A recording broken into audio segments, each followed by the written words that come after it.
एक अनजाने शहर की अनसुनी कहानी।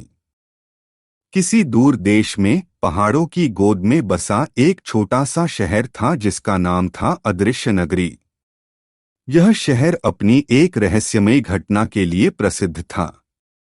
कहते हैं हर साल जब चांद अपनी पूर्णता पर होता था, शहर का एक व्यक्ति अचानक से गायब हो जाता था। न तो कोई चीख पुकार, न ही कोई संघर्ष के निशान। बस एक खालीपन और कुछ अनसुलझे सवाल छोड़ जाता था वह व्यक्ति। अदृश्य नगरी के लोग इस घटना से डरे और सहमे हुए थे। हर साल पूर्णिमा की रात को वे अपने अपने घरों में बंद हो जाते और प्रार्थना करते कि इस बार उनके परिवार से कोई न जाए। एक वर्ष शहर के मुखिया ने फैसला किया कि इस रहस्य का हल निकालना ही होगा। उन्होंने दूर दराज के गांवों से कुछ वीर युवकों को बुलाया और उन्हें इस रहस्य को सुलझाने का काम सौंपा।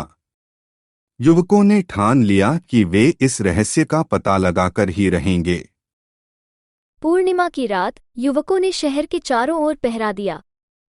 चांद की रोशनी में चमकते हुए पेड़ों की छाया जमीन पर नृत्य कर रही थी। अचानक एक युवक ने देखा कि शहर के बाहरी इलाके में एक धुंधली परछाई चली जा रही है। उसने अपने साथियों को इशारा किया और वे सब उस परछाई का पीछा करने लगे। परछाई उन्हें शहर के बाहर एक पुराने किले की ओर ले गई जो वर्षों से खंडहर में बदल चुका था। जैसे ही वे किले के अंदर पहुंचे, एक अजीब सी सरसराहट उन्हें सुनाई दी। युवकों ने देखा कि एक प्राचीन मंदिर के अंदर एक अजीब चमक थी। वे धीरे धीरे मंदिर के अंदर गए और वहां उन्होंने देखा कि एक प्राचीन मूर्ति के आगे एक किताब रखी हुई थी। किताब में लिखा था कि हर साल एक आत्मा अपने लिए नए शरीर की तलाश में आती है। यह आत्मा उस मूर्ति में बंद थी और एक निश्चित समय पर ही बाहर आ सकती थी। युवकों ने तय किया कि वे इस आत्मा को मुक्त कराएंगे ताकि अदृश्य नगरी के लोग फिर से सुकून से जी सकें। उन्होंने एक पुरानी विधि का उपयोग करके आत्मा को मुक्त कर दिया। जैसे ही आत्मा मुक्त हुई, शहर के लोगों ने महसूस किया कि वे अब स्वतंत्र हैं।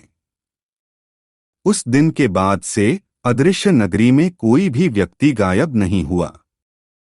शहर के लोगों ने युवकों को उनकी वीरता और बुद्धिमत्ता के लिए सम्मानित किया, और अदृश्य नगरी, जो कभी रहस्यों से भरा हुआ था, अब एक खुशहाल और शांत जगह बन गई थी।